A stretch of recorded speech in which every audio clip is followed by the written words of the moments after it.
अपने बेटे और बहू के पास यशोदा जी को गांव से आए हुए अभी कुछ ही दिन हुए थे। आते ही उनके पैर की हड्डी टूटने की वजह से उनके पैर में प्लास्टर बंधा हुआ था और ड्राइंग रूम में दीवान पर ही लेटी रहती थी, क्योंकि ड्राइंग रूम की खिड़की से उन्हें बाहर का दृश्य बहुत अच्छा दिखता था। दोपहर के करीब 11 बजे के आसपास उन्हें अपने बेटे बहू की बहस की आवाज़ें आईं। उनकी बहू सैली उनके बेटे मोहित से अलमारी में से ऊपर के खाने में से थर्मस निकालने के लिए कह रही थी। इतनी सी बात पर ही मोहित झल्लाता हुआ बोला, 2 मिनट मेरा बैठना मुश्किल कर देती हो। सैली ने अपनी सफाई देते हुए कहा, मैं सोच रही हूँ थर्मस में थोड़ा गर्म पानी भर कर रख दूँ, क्योंकि सब कोरोना की वजह से दिन में 2-4 बार गर्म पानी पीने को कह रहे हैं। मोहित ने मन मारकर थर्मस उतार दिया। सैली अपने बेटे को सुलाकर जैसे ही रसोई की तरफ आने लगी, मोहित ने उसे 1 कप चाय बनाकर लाने को कहा। सैली ने थोड़ा गुस्से में कहा, अभी कुछ देर पहले ही तो तुमने चाय नाश्ता खाया है। सबका नाश्ता देकर, बर्तन धोकर, कपड़े वॉशिंग मशीन में डालकर, अक्षय को नहलाकर, दलिया खिलाकर सुलाया है। अब मैंने सोचा इतने अक्षय सो रहा है, खाना बना लेती हूँ, लेकिन तुम्हें तो जब देखो तब चाय चाहिए।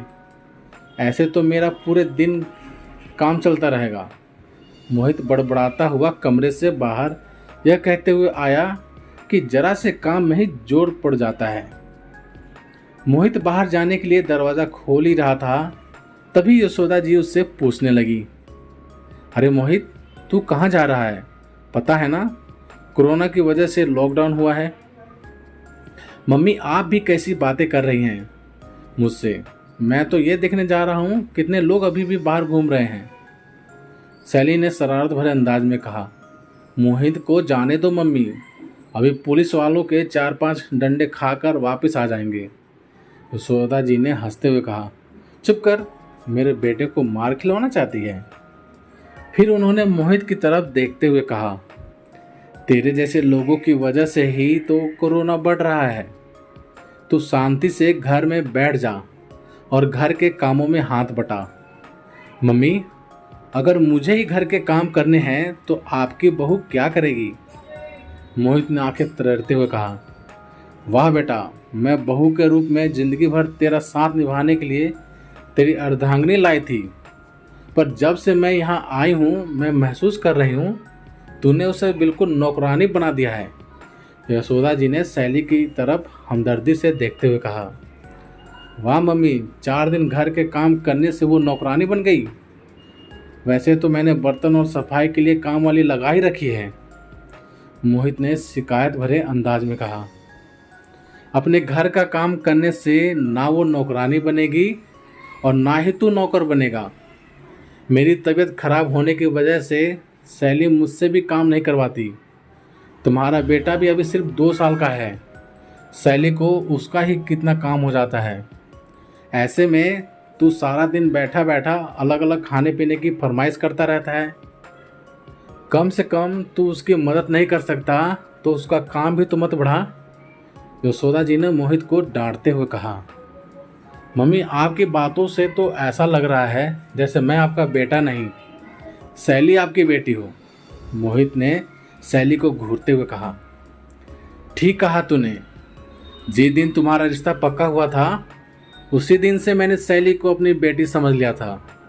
यशोदा जी ने सैली को अपने पास आने का इशारा करते हुए कहा, मम्मी, मेरे 4 दिन घर में बैठने से ही आप लोग इतने परेशान हो गए?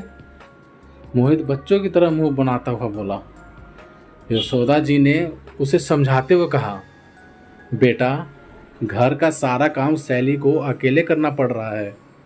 अगर वो बीमार पड़ गई तब तू क्या करेगा? अपने छोटे छोटे काम तू खुद कर लेगा तो तेरा क्या बिगड़ जाएगा? घर के छोटे छोटे काम भी अगर तू कर देगा तो ही सैली को बहुत आराम मिल जाएगा। अक्षय का ध्यान तो तू रख ही सकता है। आगे यशोदा जी ने मोहित को धमकी देते हुए कहा, अगर तुझे मेरी कोई बात सुननी नहीं है तो मुझे कल जैसे भी गांव भेज दे अपने पापा के पास। कम से कम मेरे काम का बोझ तो हटेगा सैली के सर से।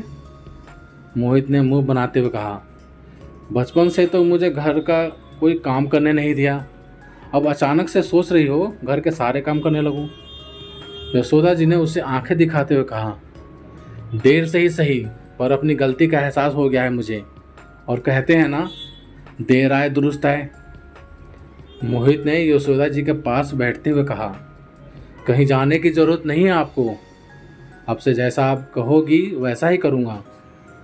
शैली दूर खड़ी हुई मुस्कुराती रही। उसे आज अपनी सासू माँ में अपनी माँ नजर आ रही थी। तो प्यारे दोस्तों, आप सभी को ये कहानी कैसी लगी प्लीज़ कमेंट करके हमें ज़रूर बताना।